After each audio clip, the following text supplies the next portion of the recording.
A question I think is quite important, and it is what's sort of happening in the space that you think that we're not discussing? I'm not saying tell me the thing that you're scared to say. That's not what I'm saying. I'm saying like, what do you think isn't quite getting enough attention in the space for whatever reason?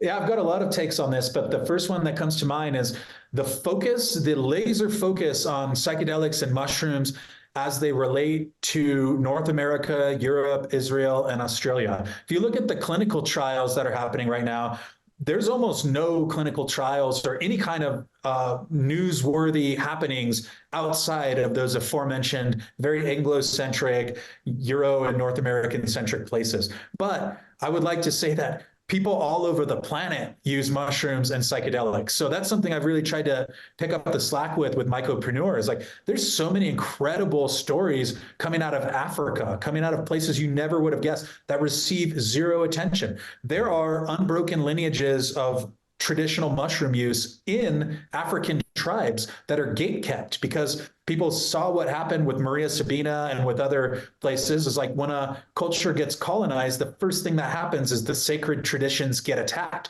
Doesn't matter if that's Europe, if you're talking about like Druids and Celts and people in Europe, or in Norway or in the Americas, like you attack the sacred traditions and you try to co-opt them so that your way of relating to the mystery or your way of relating to the divine is the accepted way. So again, like there's stuff going on in India, there's stuff going on all across Asia, and that's almost completely unrecognized and undiscussed in the current emerging industry. So I think that's one very obvious point. It's like, it's a big world. Why are we focusing so much energy and attention on what's happening in the US? And this extends to like philanthropists. And I don't want to name drop too much, but like there was a very well-known philanthropist who is donating a large sum of money to various psychedelic companies and to, as a philanthropist, quote unquote.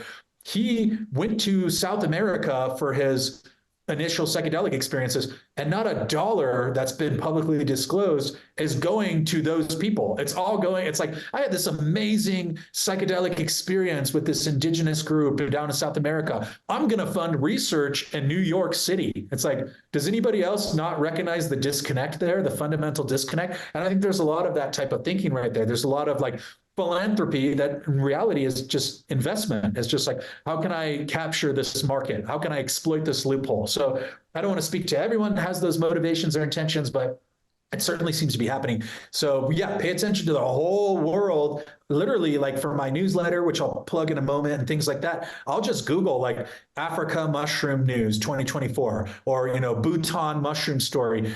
Crazy amounts of stuff pop up from, these little obscure regional sources that never get discussed or talked about in the developing psychedelic media ecosystem.